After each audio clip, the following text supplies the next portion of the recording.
Bonjour les sorteurs dehors et bienvenue à De dehors, le podcast de plein air où l'on sait où est-ce qu'on commence, mais l'on sait pas où est-ce qu'on finit. Je suis David, votre hôte, et je suis accompagné de Marc-André. L'autre hôte. Merci Bienvenue Marc-André. David, l'épisode 21. L'épisode 21, oui, mais avant tout, on voudrait vous souhaiter un joyeux temps des fêtes, un joyeux Noël. Ben oui. Un joyeux temps des fêtes. Joyeux Noël. Ouais, OK. Joyeux temps des fêtes à tous, puis espérons que vous avez eu plein de cadeaux de notre qui est sorti de notre liste récemment. Ben oui. Ouais. Puis, comme vous savez, on enregistre toujours nos épisodes un peu avant. Puis hier, c'était le tirage. Fait qu'on vous souhaite que ce matin, vous vous réveillez avec un cadeau. Ouais, c'est nous, genre le Père Noël. Mais sur votre Facebook. Oh, oh, oh. Oh, oh, oh! On commence tout de suite avec la chronique. Revue. La chronique. La chronique. La chronique revue cool, review cool, comme les magazines. Donc, cette chronique-là vient de notre ami Maleg. Maleg. Ah! Maleg! Ça, c'est quand tu te promènes, tu sais, puis t'es dans ton trail, tu sais, puis là, il y a genre une branche qui te fouette le tibia, t'es comme « Ah! Maleg! Ah! » C'est comme ça. Maleg. Maleg!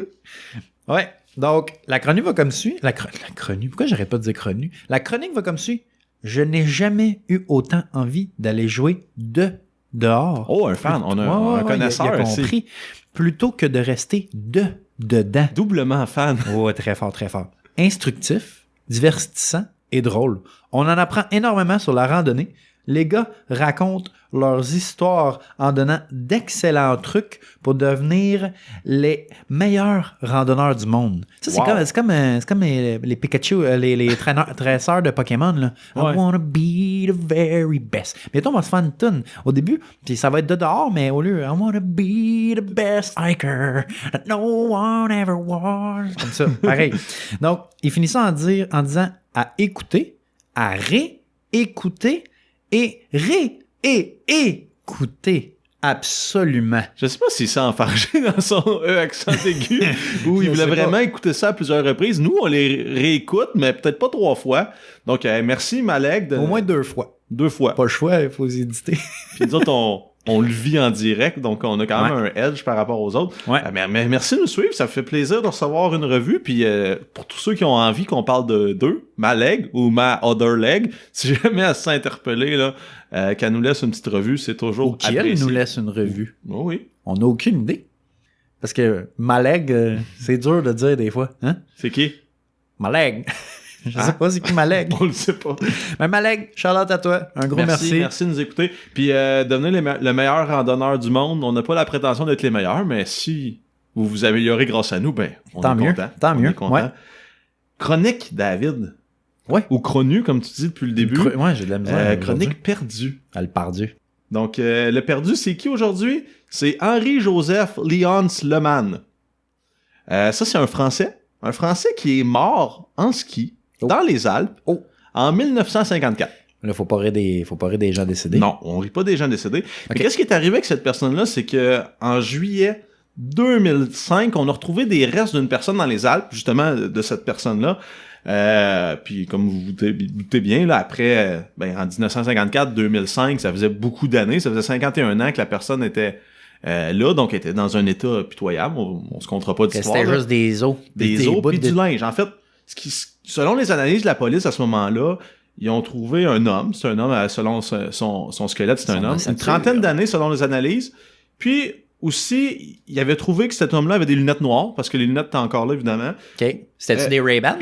Non, on parle pas de la marque de la lunette, c'est sûrement une marque Si italienne. c'est un Français, d'après moi, ça devait être des Vuarnet. Peut-être. Moi, Mais je dis que c'est des Vuarnet. C'est des lunettes de vue. Charlotte à Vuarnet, si vous voulez nous commanditer, on serait très contents. Il aurait probablement compris si tu avais changé ton accent, mais maintenant, c'est mort. Ouais, c'est vrai. Donc, il avait aussi conclu que le skieur mesurait 1m75. Il y avait des skis en bois qui étaient assez aisés parce que c'était des skis haut de gamme. Oh, des vrais bons c'était fait skis. en érable, là. Je sais pas, mais peut-être un bois noble d'Europe. Puis, dernière caractéristique de l'homme, c'était qu'il avait un manteau assez léger. Donc, on se doute qu'il est mort au printemps. OK. Un manteau de ski de printemps. C'est-tu un Patagonia, son manteau? L'histoire le dit pas, David. T'es dans reste dans le macro. OK, Reste dans le macro. désolé. Donc, l'année dernière, au mois de juin, on a fait un rappel, on a trouvé un homme, puis tu sais, la police locale a fait un message sur les réseaux sociaux qui avait trouvé un homme avec une description, une trentaine d'années, mort en montagne, à peu près autour de 1954. Puis, une femme française, Emma Nassem, elle a entendu ça à la radio, puis elle a dit « Hey, j'ai un oncle, moi qui est mort en montagne, Henri. Mon oncle Henri était mort en montagne. » Mon oncle Henri? Ouais, lui, il était né en 1919, puis tu sais, dans la famille, on t'a dit, il est allé skier, jamais revenu, puis dans ces années-là, ben... C'était ça, tu sais. Life goes on. C'est ça. Regarde, Henri, il est pas là. Donc, il riait pas. Non, exactement. Il y arrivait pas non plus. Donc, son frère Henri, Roger, est encore vivant. Puis on a pu aller voir Roger. Puis il a dit, je suis le frère d'Henri Leman, qui est probablement le skieur disparu. Je suis le frère d'Henri. Exactement. Puis il a aussi dit que son frère, c'était quelqu'un de célibataire, fait que il n'y a pas vraiment de famille qui courait après lui. C'est un personnage plutôt indépendant, un solo. Mm-hmm. Puis c'est un gars qui travaillait au ministère à Paris, ministère des Finances. Okay. Donc c'est un homme de finances, un peu solitaire, qui aimait le plein air, il est mort. Puis là, pour en avoir le cœur net, en fait, ce qu'ils ont fait, ils ont pris des analyses sur Roger, son frère, puis ils ont comparé au squelette. Puis ils ont retrouvé le perdu, là, notre très charmant Henri-Joseph Léonce Leman, qui a été découvert 65 ans plus tard. Non. Soit... 51 ans plus tard, excusez-moi. 51, oui. Qui a été découvert 51 ans plus tard. Donc ça faisait longtemps qu'il était à la montagne, mais est-ce qu'il est mort malheureux? Moi, c'est la question que je pose aujourd'hui. Il est sûrement mort heureux. Ben, je sais pas, là. Il est-tu genre, il s'est blessé, puis il était tombé dans un disque, puis il est resté on là n'a vraiment pas les longtemps. causes du décès, mais tu sais, c'est juste un petit coup sec dans le cou, puis... Clic! puis il a pas eu mal, mais il faisait du ski. Il est probablement mort heureux. T'es en train de faire des signes un peu à flamand. Comme un petit poulet. Donc, c'est le Clic. perdu de cette semaine. En fait, il a été perdu longtemps, mais... On le cherchait pas vraiment. C'est peut-être ça aussi qui est un peu triste dans l'histoire. Ouais. Mais tout est bien qui finit bien. Donc, on a retrouvé mon oncle Henri. Là, On va pouvoir faire notre deuil, finalement. Exactement. Parlant de montagne, on se rapproche, on part des Alpes, on prend l'avion, on arrive aux États-Unis. On arrive où, David? On glisse vers la montagne Big Slide. Oui! Chronique montagne, cette semaine, on parle de Big Slide, une des montagnes des Adirondacks. Quand même facile. Très belle montagne aussi. La plus facile des 46? Non, mais dans les plus faciles. OK. Accessible. Exactement. Big Slide, situé au rang 27, avec une élévation, une altitude de 1293 mètres, 4240 pieds. Google Review, 4.5 étoiles sur 5. Donc, quand même bien coté. Apprécié par les randonneurs. On a lu les reviews. Les seuls reviews qui étaient négatifs, c'est parce que Google les avait pas bien orientés pour aller trouver le trailhead. OK, fait que dans le fond, c'est un revue négatif à Google plutôt qu'à la montagne. Ouais, exactement. Donc, faites attention quand vous faites des revues là, sur Internet. Là. Oui. Donc, Big Slide, on peut la faire via comme 3 trails. Ben, en fait, 3 manières de la faire. Il n'y a pas vraiment 3 3 trails. écoles de pensée. Exactement. Toutes les trails commencent par The Brothers Trail. Pour faire Big Slide, il faut que tu traverses à travers The Brothers, ce qu'ils appellent. C'est une mini chaîne de montagne de 3 frères. Comme en Californie. Exactement, comme en Californie. Donc, tu as le First Brothers, qui, by the way, fait partie des 29ers. OK. Des Adirondacks. Très belle vue. Quand tu arrives là-dessus, c'est beau, 360, tout ça. Ensuite, ben, tu as comme un genre de plat. Entre chaque frère, t'as comme un plat pour te rendre jusqu'à comme un escalier. Big Slide. Exactement. OK. Et dans le fond, la première, ce que tu peux faire, c'est que tu peux partir la randonnée peut se faire du Garden. Ensuite, ce que tu fais quand tu pars du Garden, prévoyez 10$ en été, by the way. Oui. En hiver, c'est gratuit. C'est plus le fun. Toujours plus le fun hiver. Peut-être parce que le gars, il gèle dans cette cabane pas isolée, puis on va te laisser chez vous. Ouais, c'est ça. C'est ça, quand tu pars, tu fais les Brothers. Donc, moi, c'est ce que j'ai fait. Tu fais un aller-retour. Tu traverses les 3 Brothers et tu arrives à Big Slide. Et dans le fond, la montée finale de Big Slide, très à pic. C'est là qu'on parle il y a un scramble, beaucoup de rush, tout ça. Mais maintenant, il y a un nouvel escalier qui a été installé. Ça a été aménagé. Oui, ça a été installé récemment. Donc, nouvel escalier de bois. Allez voir ça, ça vaut la peine. Ensuite, il y a possibilité soit de retourner sur nos pas ou de continuer et de rejoindre la Slide Mountain Brook Trail. On prend celle-là à gauche, on descend jusqu'en bas et on va arriver sur la Phelps Trail, qui est comme le bout de plate. Plate quand je dis flat, avant, pour retourner jusqu'au Garden. Ensuite, sinon, on peut continuer puis se rendre jusqu'à Yard Mountain. Yard Mountain. Ouais, Yard Mountain. Montagne de la Verge. Exactement. Donc, celle-là, c'est une 4009 pieds, mais... 4009. 4009, oui, mais elle a pas... Ben, 4009, pas 4900, oui. Ouais. Elle a pas 300 pieds de prominence versus Big Slide. Donc, elle ne fait pas partie des 46, mais c'est quand même une belle montagne. Donc, ce qu'on peut faire, c'est qu'au lieu de retourner sur nos pas, on continue. On va passer la Slidebrook Trail, on continue encore. Puis là, on va arriver sur la Klondike. La Notch Klondike. Trail. C'est bon, ça, des Y a-tu de Klondike. l'air? Y a de l'or? C'est bon, des Klondike là-bas.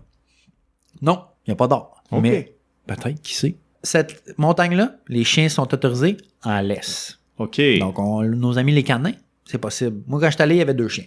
Donc, c'est faisable. Et pourquoi est-ce qu'on l'appelle Big Slide? Parce qu'on peut descendre si on a une Crazy Carpet l'hiver. Ouais, sûrement, mais c'est dangereux un peu. Non, c'est qu'en fait, quand on la regarde de côté à partir d'un Marcy, ça a la même shape qu'une grosse glissade. Comme au McDonald's. Ouais, comme au McDonald's, mais c'est pas un tourbillon qui tourne jusqu'en bas, puis tu tombes pas dans un pit de balle à la fin. Fait Ça que serait c'est le fun. moins le fun qu'au Ouais, McDonald's. c'est moins le fun finalement. tant que ça. Moi, je veux, OK, on part une pétition, on veut un pit de balle à la fin de Big Slide, c'est ça qu'on veut. Dans le Garden.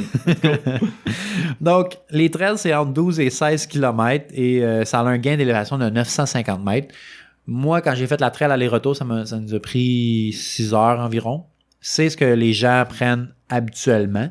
Donc, ça, c'était 12 km. Donc, si tu fais le 16 km, ben, rajouter, 1 heure peut-être, 4 km, non, 1 ou 2 heures de plus. 1 heure et demie, mettons. Donc, très belle montagne overall. Moi, je la recommande à tous. J'étais allé la faire, puis il faisait super beau quand on l'a fait. Belle météo. Donc, belle vue. On peut voir une belle vue sur le Great Range au complet. On peut voir vraiment genre Marcy aussi au loin. C'est très belle montagne que je recommande à tous. 2 questions pour toi, David, Oui. par rapport à ta montagne. La première, c'est où le meilleur spot pour manger ta sandwich? Moi, j'ai mangé des peanuts sur le First Brother, OK. puis j'ai mangé une sandwich sur le top. Bon. Puis, ça fait que c'était pas très venteux. C'est ma deuxième question. Le sommet est pas réputé Non. pour être un sommet venteux. Non, en donc, effet. choisir sa belle journée, ça peut être avantageux. Hein? Oui, en effet, On en choisit effet. sa journée. OK. Donc, Flamand, on va y aller avec la prochaine chronique. La chronique suivie. C'est une Ouais. nouvelle, celle-là. Ben- T'es en train de me suivre, là? Tu me suis-tu sur les réseaux sociaux? Oui. Ah, OK, merci. Oui, je suis bien les affaires sur les réseaux sociaux, mais en fait, c'est que c'est dans nos épisodes précédents, là, surtout dans ceux après le printemps, si on veut, là, on a parlé des ours, il y en a beaucoup, un peu partout. On vous racontait un peu comment prévenir nos rencontres, quoi faire si on les rencontre. Mais on a remarqué que cette année, ça a été pire que les autres années. Puis là, on se demandait, c'est parce qu'on est plus souvent dans les Adirondacks, c'est parce on fait souvent des recherches, c'est parce que pour le podcast, on est toujours sur les sites. Est-ce que parce qu'on suit tout ça, on est plus sensible à ça, mais il y en a autant? Non, ça a été pire cette année. OK. Donc, 2017, dans tous les Adirondacks, 5 ours qui ont été abattus. Dans toute l'année. OK. Donc, là-dedans, il y en a eu 3 qui ont été abattus parce que c'était des ours malades. Il y avait une maladie de peau. Ils perdaient tous leurs poils. Puis là, les agents... Faisait pitié. Ouais, ils faisaient pitié. Donc, les agents ont Tu les décidé de amènes mettre- en arrière de la maison, dans le champ. Ton père dit « Ah, il s'est sauvé! » tu sais, c'est juste un coup que t'es rendu adulte. David, ça sent beaucoup l'expérience que tu nous parles. Moi, pas de quoi Donc, tu parles. c'est ça, il y a 3 de ces ours-là qui ont été tués parce qu'il y avait une maladie de peau, puis 2 parce qu'il y avait des comportements qui étaient soit agressifs ou qui appellent ça un comportement habitué. C'est quand les ours deviennent un peu trop familiers, ils vivent trop proches des humains, sont trop souvent en Ils commencent train à marcher sur 2 pattes, ils viennent te voir, ils pensent que tu te reconnais pas, genre, ouais. Ils mettent une casquette qu'ils ont trouvée dans le trail. Mais en fait, non, c'est qu'ils se tiennent trop proches des humains parce que c'est devenu une source de nourriture pour eux. Ils volent les sacs puis tout ça, donc on les élimine. Ils mettent des lunettes. Donc, Des 2017... lunettes de soleil. 2000 Ok, c'est bon, vas-y, continue. 2017, 5 ours qui sont morts. 2018, il y en a eu 15, donc 3 fois plus dans la même année. Puis, je veux juste rappeler qu'on est quoi aujourd'hui? On est le 13 décembre, puis l'année n'est pas finie. Fait que peut-être qu'il va y en avoir plus, peut-être qu'il n'y en aura pas Non, plus. ils dorment à cette heure-là. On sait pas. OK. On sait pas. OK. Donc, il y en a eu, en fait, comme je disais, 12 qui ont été tués, justement, parce qu'ils étaient trop familiers avec les humains. Puis les 3 autres, encore une fois, parce qu'il y avait des maladies de peau. Ça a l'air assez commun, là, des maladies de petite peau là-bas. De ces 15-là, il y en a un qui a été tué parce qu'il refusait de quitter un camping. Donc, dans le coin de lac Placide, l'ours il était justement en train de... Non, moi, je reste au camping du lac des Pins. Exactement. L'ours, c'était rendu sa source principale de nourriture là, que d'aller voler les campeurs. Donc, à ce moment-là, là, les agents de la paix, La paix. ont décidé de mettre fin à cet ours-là. Donc, aussi, au niveau des appels, des plaintes, il y en a eu 507 cette année, contrairement à 143 l'année dernière. Là, tu vas me dire, pourquoi? Pourquoi?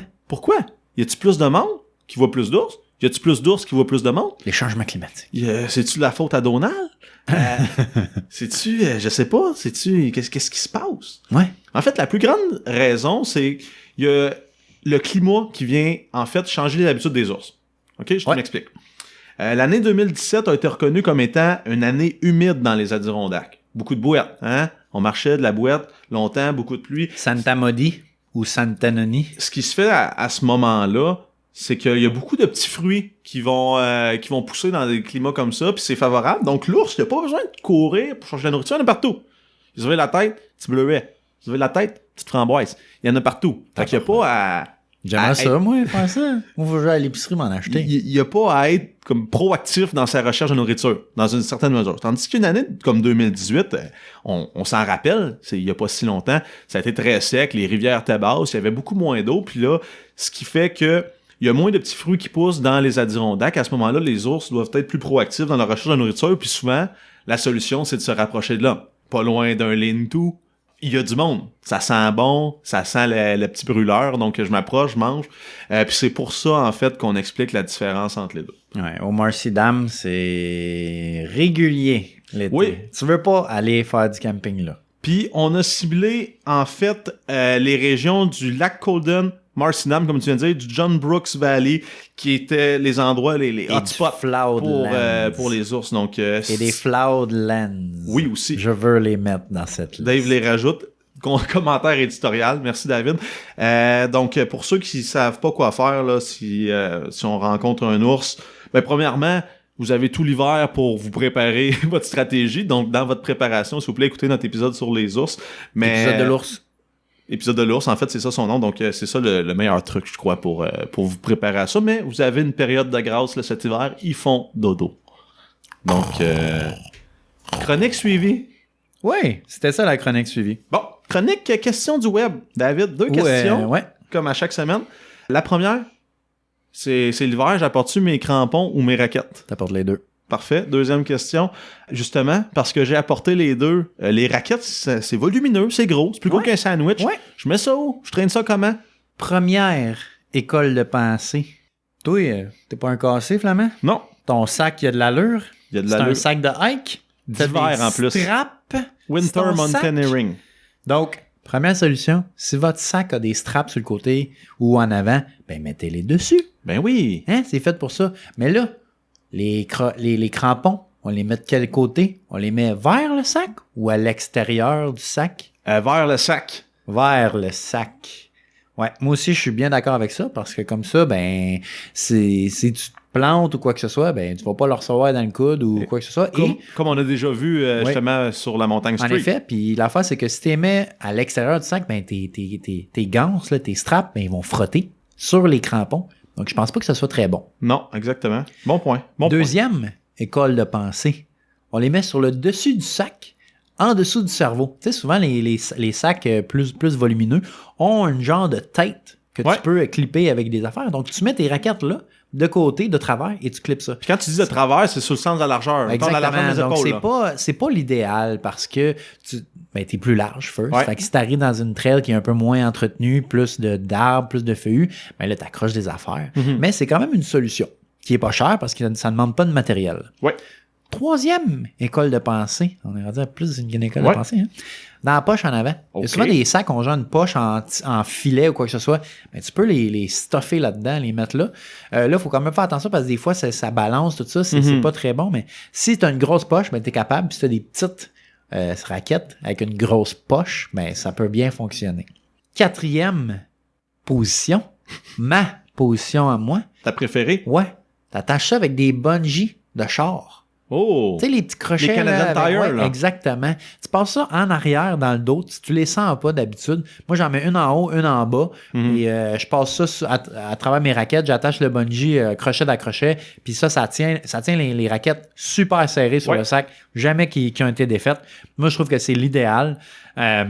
Shout out à Bungie puis à Canadian Tire. Canadian Tire, si vous voulez nous donner des bungees, on est dans avec ça. Des gratteurs de petits prix. Ouais. 5e. Oui. Attachez-le à votre ceinture. Ouais. On a déjà vu ça. C'est contre-intuitif. C'est vraiment contre-intuitif. On a déjà vu ça. Je ne dirais pas que c'est la meilleure des idées. Là. Ça avait l'air de balancer puis ça avait pas l'air d'être le best, mais la personne avait attaché ça sur ses raquettes sur sa ceinture. Puis, à mon avis, ça ressemblait à quelqu'un qui avait prévu les avoir dans ses pieds toute la randonnée puis qui s'est tanné un moment donné. Parce que je peux pas croire que quelqu'un consciemment a fait la décision de les accrocher après sa ceinture, ça ballottait, ça avait pas l'air confortable. Non. Donc là, vous avez compris que c'est plus une blague qu'on dit en ce moment. Dernière place où attacher ses raquettes? Dans ses pieds? Ben oui. C'est des raquettes. Parce que c'est comme je dis toujours avec ma trousse de premiers soins, quand je l'ai jamais utilisée en randonnée, j'aurais dû la laisser au char si je les utilise pas. Fait que les raquettes, si jamais t'es même pas dans tes pieds, t'en avais-tu vraiment besoin?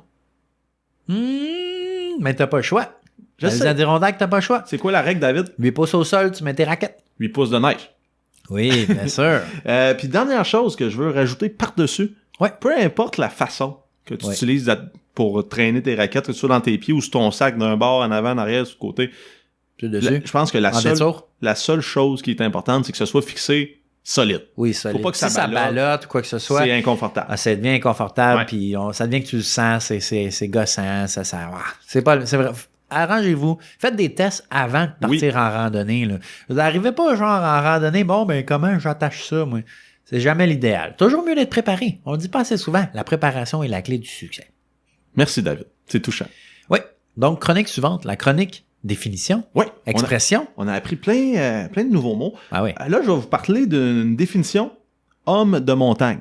Mountain Donc, man. en fait, ça, c'est le mot qu'on va définir. Il y a 2 définitions. Ouais. La première, c'est un homme qui est décrit comme étant un homme de montagne, c'est la façon la plus masculine d'être un homme. Un mâle alpha. Un vrai tough. Ouais. Exemple. As-tu vu ce garçon-là? Il s'est fait tirer dessus puis il a continué d'avancer.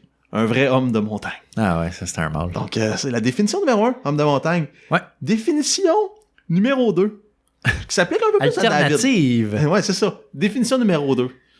Une personne, en fait c'est souvent un homme, là, mais on va y aller qu'une personne de nos jours. Ouais, une personne qui laisse aller son apparence physique.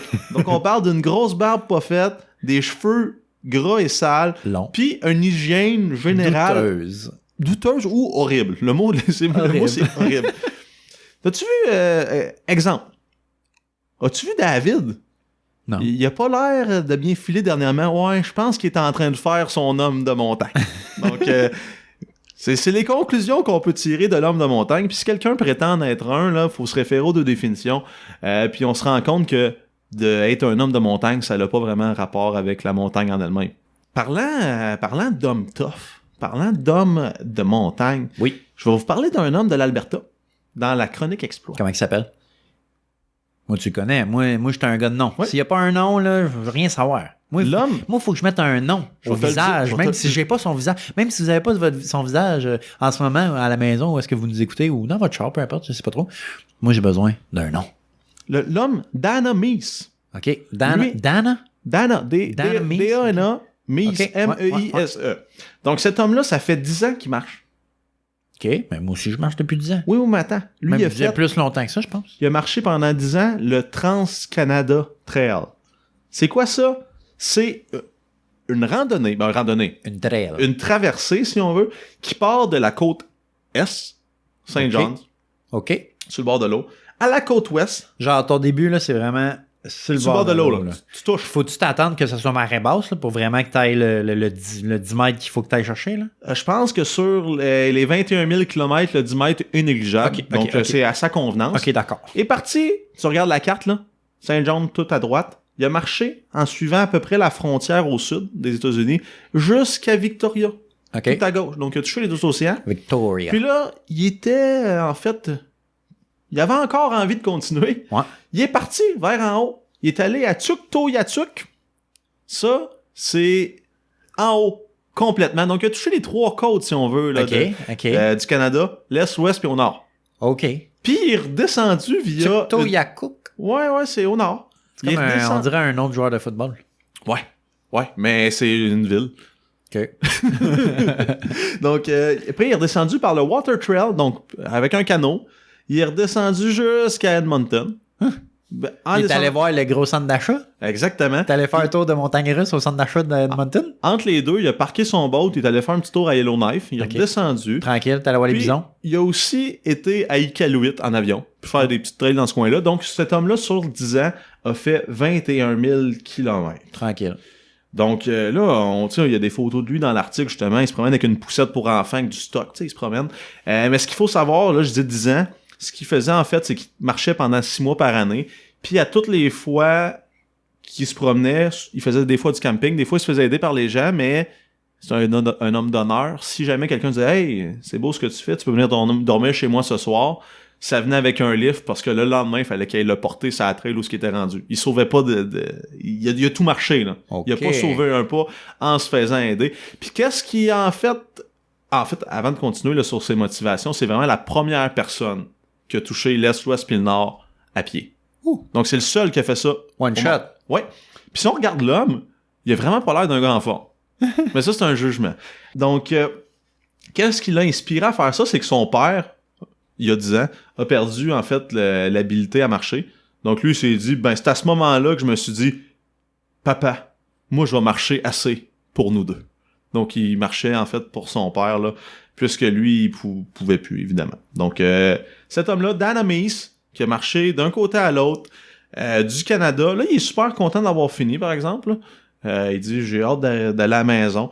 Ah oui, puis il y a eu des petites embûches là, dans son périple. C'est en fait en 2015, il y a eu un accident de travail parce qu'il est technicien en forêt, donc c'est un bûcheron, il est tout le temps dehors. Il y a eu un accident, il a pris une pause, puis il s'est dit que des fois il avait envie de quitter, mais après il se pensait comment qu'il allait se sentir quand il avait dit à tout le monde qu'il allait le faire, puis qu'il le faisait pas. Ouais. Donc c'est un homme de parole, un homme d'honneur. Ouais. Félicitations Dana, puis Dana, ce qu'il va faire avec tout ça, c'est écrire un livre sur ses aventures, puis faire aussi un documentaire qui va présenter ce qu'il a fait. C'est une bonne idée, ça. Donc, Chronique Exploit, 21 000 km sur 10 ans, c'est pas rien. C'est pas rien, même s'il y avait des pauses. Moi, j'en vais 20 à une journée, puis je suis content. Oui, mais imagine, 10 ans, 21 000. Ah ben là, il n'y a rien là d'abord. C'est 2100 km par année. Pensez-y, c'est beaucoup de millage dans ses bottes. Il en a passé des bottes puis des bas. Exactement. Il n'y a pas peur. Il n'y a rien qui fait peur. Cette semaine, nouvelle chronique? On a introduit une nouvelle chronique. La chronique raison pourquoi je suis pas allé hiker samedi matin. Dave, pourquoi t'es pas allé hiker? Mon alarme a pas sonné. Parfait. On va continuer avec la chronique citation. Chronique philo. Donc, philo, citation, chronique pensée. Ouais. Chronique réflexion. Oui, c'est toujours sérieux, les chroniques. Cette semaine, c'est la citation de Warren Buffett. C'est qui, lui? C'est le gars de Berkshire Hathaway, là, des fonds d'action. Il fait de l'argent. C'est un gars qui mange tout croche, mais qui a du cash. Exactement. Le gars, il sait placer ses pions. Oui. Redoutable joueur de Monopoly. Oh, tabarouette. Donc, il prend toujours le petit dé, lui. Le petit dé à coudre. Exactement. Il gagne. C'est le pire, mais il lance des 6 stead. Il a la main chanceuse. Donc, qu'est-ce qu'il dit, cet homme-là? Il ne faut qu'une marée descendante pour se rendre compte que quelqu'un se baignait nu avec nous. Donc, c'est ça. C'est pas fou, hein? C'est pas une station de montagne, mais c'est une station de natation. Une station de dehors. Station de natation. De dehors. Oui, de dehors. Donc, Warren, merci pour tes sages mots, tes sages paroles. Continue de faire de l'argent. Ouais. Puis peut-être, va donc sur le Patreon, Warren, pour aller nous donner une petite affaire là, par mois. Là. Puis même affaire, là, ceux qui nous écoutez. Si vous voulez aller nous encourager à ce qu'on continue ça, le de dehors, vous pouvez aller sur Patreon, patreon.com/dedehors. Nous donner aller une poignée de change.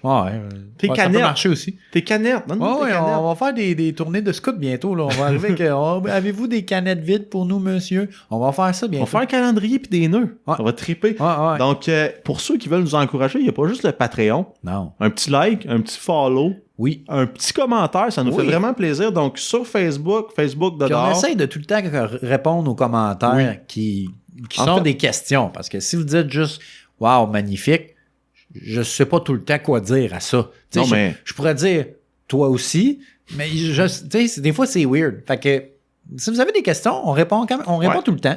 Ça arrive souvent aussi sur Instagram, je pense que les gens nous posent des questions. Puis je pense qu'on est toujours prêt à discuter puis à répondre aux questions. Si vous avez des questions sur des montagnes qu'on n'a pas parlé encore ou des questions qu'on n'avait pas été claires sur des épisodes, vous pouvez toujours nous écrire. On est des bonnes personnes. On est bien ouverts puis on est généreux. Puis quand tu dis, on est à la job puis on répond quand même. C'est pas ça. Désolé, mon patron. Mais oui, c'est vrai, on répond à tout le monde. Puis souvent, la stratégie, quand on sait pas quoi répondre, c'est on like le commentaire. Ça, c'est bon, ça. Comme ça, c'est pas méchant. C'est une petite rétroaction, puis on pense à vous. Donc, merci à tout le monde de nous suivre. Comme je disais, laissez-nous une revue. Venez nous jaser. On a bien du plaisir. Si nous vous voyez en sentier, là, tu tapes dans le dos en disant lâchez pas. Moi, je la prends dans le dos. Comme au football. OK, comme au football. Donc parlez de nous à vos amis. Exactement. Mettez-nous dans vos stories. Oui. Du bouche à oreille, du clavier à yeux. Clavier à yeux. Oui. Trademark. Donc, hey, merci d'avoir été là cette semaine pour l'épisode 21.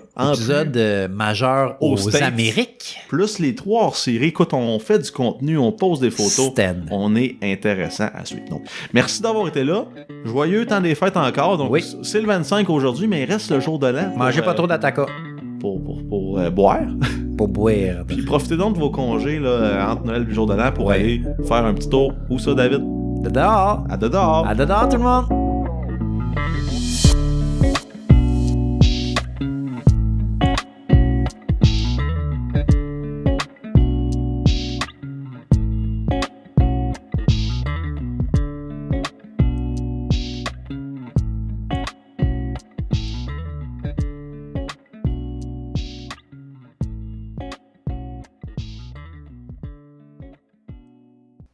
Parle, check, one, two. OK, bye. Bonjour les sorteurs de dehors et joyeux Noël. Vive le vent.